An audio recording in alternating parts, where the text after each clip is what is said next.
gros enjeux de notre projet, c'était déjà gérer l'obsolescence matérielle. Donc c'était la première brique, c'était utiliser la virtualisation qui était une solution disponible par VMware pour passer du monde physique vers un monde virtuel et donc optimiser les ressources matérielles. Ça, c'était la première étape. La deuxième étape, c'était pouvoir mettre un pied dans la digitalisation et plus de delivery au fil de l'eau, donc le DevOps.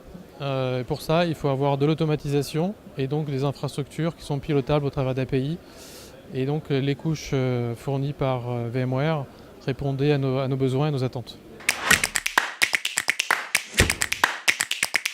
Alors les moyens, évidemment, c'est toute la suite logicielle classique des hyperviseurs, et puis aujourd'hui sur la microsegmentation avec NSX par exemple, qui n'est pas encore complètement déployé mais qui est en phase de déploiement et de montée de version et de déploiement massif. Et donc l'idée, c'est aussi de pouvoir fournir au plus près des développeurs des applications, des API au travers d'un portail aussi pour filtrer et cloisonner les applications derrière des fonctions de filtrage réseau.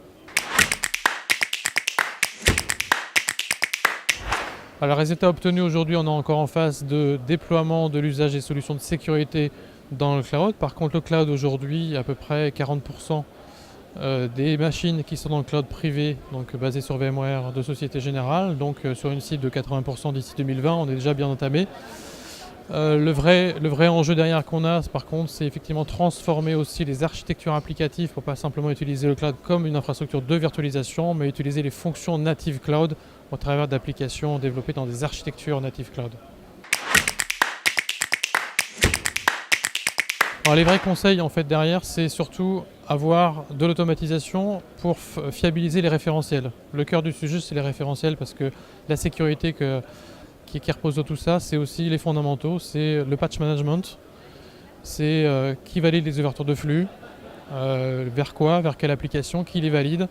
Et donc pour remonter à la bonne personne, donc les référentiels de personnes, les référentiels d'applications, les référentiels de machines, les référentiels de tout ce qu'on veut à tous les étages, il faut des référentiels de qualité et exhaustifs.